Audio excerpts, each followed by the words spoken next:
السلام عليكم البنات، كي دايرين؟ شباركم؟ ندخل في صلب الموضوع بدون مقدمات.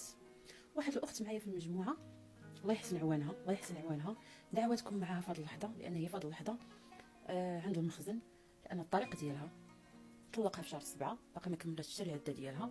ناض مشى دار لها الافراغ يخرجها من الدار هي وليداتها، وجاتها مع الدخول المدرسي. هو السيد ما مسوق لا لولادو، ما تسوق لهم يعني بستيلو، ما تسوق لهم بقاله، ما تسوق لهم والو. فكتبات لي دابا في المجموعه، انا نخليها لكم هنا لتحت. سكينه الله يحسن عوانك على اللي داز عليك، على اللي داز عليا. داز واش بنت لكم انا هاد الميساج للاخوات اللي طايحين في نفس هاد المشاكل. شوفوا هاد الفيديو مزيان وخليه عندك. واش بنت لكم سكينه ماتت؟ واش بنت لكم سكينه تعوقات ولا طات لها شي حاجه خايبه؟ واش بانوا لكم بنياتي الله يحفظهم ليا طرات فيهم شي حاجه؟ لا، معناتها شنو؟ معناتها دازت كيف ما كان نوعها غدوز. بالنسبه للاخوات اللي غيشوفوا هذا الفيديو وعندكم مشاكل مع الراجل، ما غنبقاش نقول عليه بو الركابي، حيت الواحد اللي عنده الركابي راه كتحمدي عليه الله وتشكر على ان دوك الركابي هما اللي غيهزوك ويهزوا وليداتك. ما بقاش نقول بو الركابي حيت ما عندهمش حتى الركابي، هادو ما عندهم لا كتاف لا ركابي. ملي تكوني في صراعات والمشاكل مع الراجل، نوضي قلبي لك على فين تعيشي انت وولادك قبل ما يكمل هو الطلاق. قلبي ونوضي شوفي كيفاش غادي تجبدي الفلوس، ونوضي قلبي لك على خدمه، وخلي الفلوس تحت منكم. راه كنقولها لكم ونعاودها لكم وللمره الاخيره، واخا تكوني عايشه معاه لا بيلفي مأتسته عايشه الحب انت وزمانك، خليو تحت منكم السلاح، خليو تحت منكم الفلوس والذهب. راه الناس بين ليله وضحاها تبدلوا عليهم. ما نبغيكش اختي تحسي بداك الاحساس، او وليداتك يحسوا بداك الاحساس، يجيك حكم بالافراغ ويجي لوليداتك داك الحكم ويخرجوكم من الزنقه.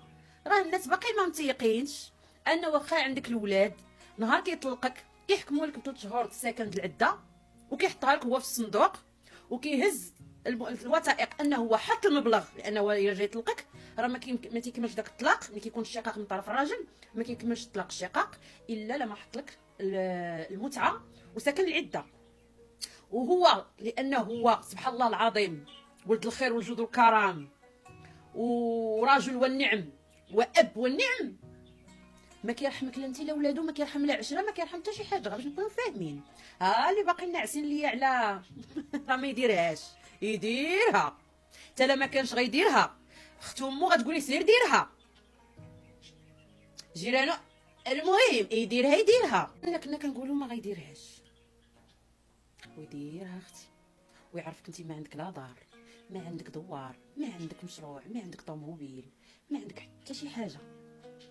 مازال كتكوني متكيه على شي سلاح ومخبيه ذهبك،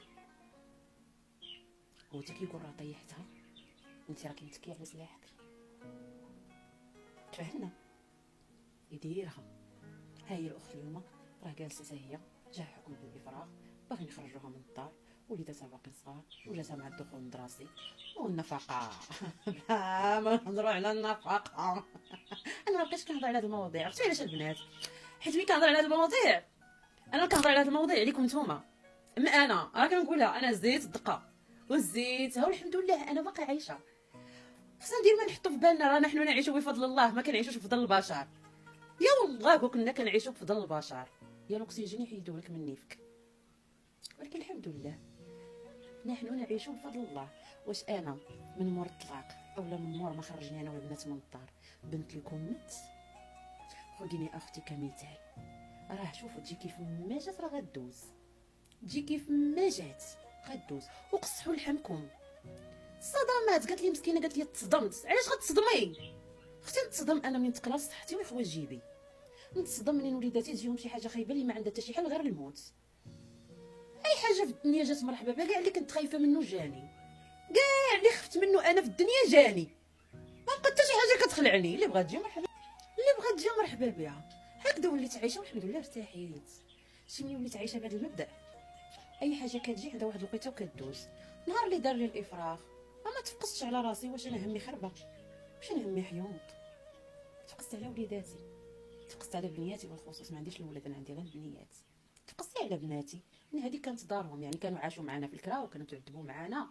ونهار اللي شرينا داك الدار كانوا فرحوا بها وجدوها وجدوا بيوتهم، وتا هما ولات عندهم دويره ولا هما دويرتهم. انا راه نهار اللي بكيت على بناتي، راه ما بكيتش على راسي. كنا عنديش بناتي انا راه فاويلي ويلي رياعين. ولكن انا نهار اللي بكيت وضامت بكيت على بناتي، ان هذيك دويرتهم وهذاك باهم، هذاك اللي مشى دار لهم حكم بالافراغ باش يخرجهم من دارهم، هذاك باهم. رغم انه هو طريقي انا، راه ماشي كنعيش في الزنقه، بالعكس راه عايش الحمد لله من في احسن، راه عايش تبارك الله وصلت عند ما نقول لكم شيء. ولكن بكيت على بنياتي انهم باقيين صغيورين، ماشي ديال انك تكرفسهم. بما انني انا كنستيد عارفني انني انا راه ما عندي لا دار لا دوار، يعني باش انايا نطلق واحد والوليدات معاه. لا لا طلقته، بالعكس انا راه ما غنشوفش فيه ونشوف دوك الوليدات. انا خصني ولادي يعيشوا ليا ويكونوا بخير وعلى خير. انا عايشه على قبل وليداتي، انا فرحانه ملي كنشوف ولادي فرحانين. ولكن نهار اختي غتحط في بالك واحد الفكره، ان راه كيف ما جات غدوز عندها نهارها سيمانتها شهرها كاع وغدوز. ديروا في بالكم هذه، راه كيف ما جات غدوز. لا الفرح كيبقى ولا الضر كيبقى. واقتنعوا بواحد الحاجه، واقتنعي بان اللي خلقك قاد بك. هاد الكلام المطلقات كيكونوا عندي مواضيع في الجروب مثلا كتقول لك انا ما كيخلصليش النفقه في الوقت، تنقول لها بحال هاد النوعيه هذه باش انا غندخل ونبقى معاها في المحاكم. نهار اللي كتطلقي ماشي تطلقي من سيد الرجال، ربما ملي كتكوني مع سيد الرجال كيديروا تيديروا لكم سحر التفريق، تيديروا لكم الكراهيه، كتطلقوا. وخا كتبقى شاد بسنانو في وليداتو، كيتفكرهم يمشي يقلب عليهم يسول عليهم، كما كيسوق ديك النفقه كيبقى يمشي ينفق على وليداتو، يمشي يشكسيهم في الاعياد، يفرحهم بالصبابط، الا مرضوا يجي يهزهم ويديهم يدوز لهم. ولكن ملي كتكوني طلقتي بان مش موت، ملي كتكوني طلقتي بانك مش موت، كديري انه مات. مثلا دابا كنتي مزوجه مع داك الراجل، واش كتبقى شي نفقه من مورا الموت ديال الراجل؟ ما كتبقى نفقه، كتولي هزتها نتيا بيدك وبسنانك. فنهار اللي تكونوا طايحين مع المشانيت ديريه مات وهزي وليداتك بيدك وبسنانك، وعرفي ان ربي اللي خلقك وخلقهم قاد بهم. كتبات في شان وكتصبح في شان. راه بعض المرات حتى كتقولي او منين كي وربي كيحل عليك وكيسخر لك الجنود المجنده ديالو في الارض، كتكوني ما كتعرفيهم ما كيعرفوك. راه نحن نعيش بفضل الله. راه كنقولها ونعاودها ونخليها ختامها في هذا الفيديو. راه كون جيتو تعيشوا بفضل البشر اقسم بالله تا الاكسجين يحيدوه لكم من نيفكم. فالاخوات منين توصلي للطلاق، توصلي للمشاكل، قلبي على السلاح اللي غتخليه تحت منك لهذا المهم اللي جاياك. وما تسالي هذا الفيديو، الله ياخذ الحق في كل ظالم. كتطلق المراه ما كتعطاش حتى فرصه فين تجمع راسها وتوقف على قبل دوك الوليدات وعلى قبل ديك العشره وعلى قبل الدم اللي تشاركتوه. ملي كتكون ولد الاصل، ملي كتكون مؤصل ولا رباتك مراه عارفه بينها وبين الله ودايره قدام عينيها القبر، ودايره قدام عينيها راه ما غدي معاها لا ولد، ما غدي معاها لا بنت، ما غدي معاها ديور، ما غدي معاها فلوس.